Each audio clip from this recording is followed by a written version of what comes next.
And one thing, so I mean, you've graduated from all that now to having your own store, Yes. and now in almost 5 years of being here in this location with your Yes. retail store, you've never had to take out a business loan. No, so we got an investor. Okay, so I was wondering how that whole process unfolded. Yeah, we got an investor. Okay. So along the way, during this trial and tribulation of being here in Vegas and meeting people, back to Jim Dre again. Jim Dre, one of his frat brothers, his brother happened to inquire about the business. Like, what is this whole thing about? So they were, I think, down in Miami for a bachelor party, and Drake is back, and he says, "Hey, man, I might have what you asked me to get," because that's what I asked him. I said, "Man, seek us out some funding," like literally. I'll take care of this other stuff, but seek us out some funding because I have basically been bankrolling everything on my own. Right. And he just one day was like, "Hey, he wants to have a meeting." Guy name was Greg. I said, "Okay, cool." I said, "Let's have a meeting." And kind of I'm talking to you guys out there in the YouTube world. I talked to him about the business, what it was about, and I don't know. Maybe I sold him. Maybe he looked at it, or he said, "Man, this is a good opportunity. This guy's on to something." And he came in to offer a capital injection, but also some business structure to really help us because that's kind of what he did for a living. So, that helped us. Did you come to him with a business plan with financials and all these documents, or was it more like, hey, let's just talk about the idea, and then he's like, I can help you with that portion? Well, it was kind of a little bit of both. We did have some information. We had some bank statements. He had to look over everything. He had to dive into the business to kind of really see, like, is it even worth his money? Is it even worth his time?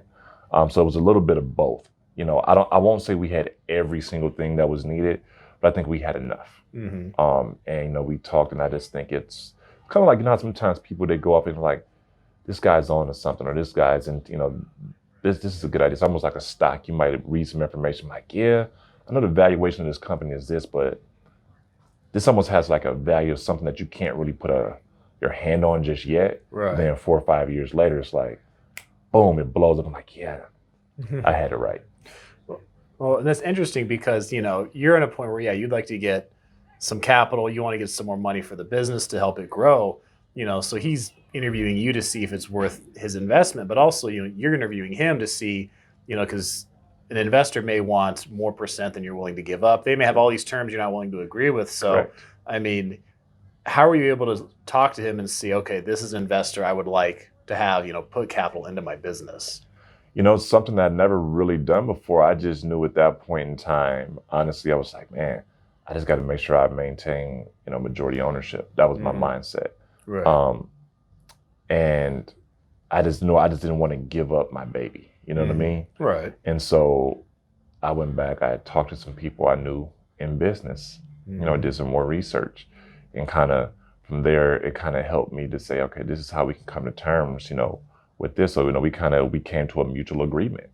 I'm like, hey, this percentage, this amount of money, this is what we'll do, and this is how we'll move forward. So once I was comfortable with that agreement, he was comfortable with that agreement, like the rest was history. I mean, it worked out well for you. I mean, would you recommend people take on an investor if they're looking to grow a business, or? I would say yes and no. Okay. Yes, in the sense of if you don't think you can really, or if your business is at a point that you need to really scale it. And if you don't think you can get that capital on your own, or because there's other ways that you can raise capital, but if you don't think that you can really do it on your own, then you might want to reach out to somebody. But it's like Shark Tank. You know what I mean? Yeah. People go on Shark Tank. Sometimes people, sometimes the sharks come in and they want the majority of their company. But of course, they're offering them substantial amounts of money as well. Right. But no, in the sense of if you really have the ability to get access to capital. I mean, sometimes you'd be surprised. You could literally do things along the line of, start selling off some things that you have, and you'd be surprised you might have a bunch of junk, Asset sale. Yeah, asset sale. You might be able to liquidate some things like, man, I just raised, $150,000 or whatever. Or you may have money left to you in a will that you didn't know about. I mean, seriously, it sounds crazy, but a lot of it depends on the amount of capital you need too. Because sometimes, I'm just throwing numbers out there. If you need $1 million, it may not be that easy to come across $1 million. Even if you got access to sell, you probably don't have $1 million worth. But if you meet somebody and they have that type of money, then that's where you almost have to kind of have to know business and say, okay, these are going to be the terms. You might be giving up I'm just using 20% of your company. Like, okay, this might be worth it because now, remember, my roadmap is this. My end result is over here. This is what $1 million can do for our company. So yes, it might be, then it would be a good idea. So I think it just depends on your circumstances, where you're at in the business, and what role that investor plays as well. Because some people really would just inject money into you and then let you do your own thing. Right. Sometimes it's not a good thing because if you don't know what to do with the money, guess what's going to happen? You're going to end up right back where you were at. Literally, you're going to end back up, but you may not have learned a lesson. Then you get some people that inject the money and they want to come in and they want to help hold your hand along the way as well and offer their business insight and consultation to help you better, grow the business. But one thing that I will say during that process, you personally, mentally and emotionally have to be in line with that. Because if you're not, you won't do your business any justice. I mean, that's something personally that I face where I don't think emotionally and mentally I was even ready because I didn't really know. I think in my mind I wanted this to go one way. And I didn't realize but it's more like this, and it's kind of almost like I feel like I disconnected from my business in a way because it was like, oh my gosh, this is not what I thought, or this is not this. But once you start to realize it's a maturation process, where you have to really grow.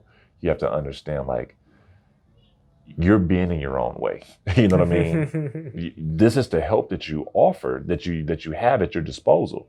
You're not even using it because it's like you're being stubborn. You want something to be one way. Right. So if I say, do a true self-reflection of you and understand where you're at mentally and emotionally, just in life, because that will help you as well.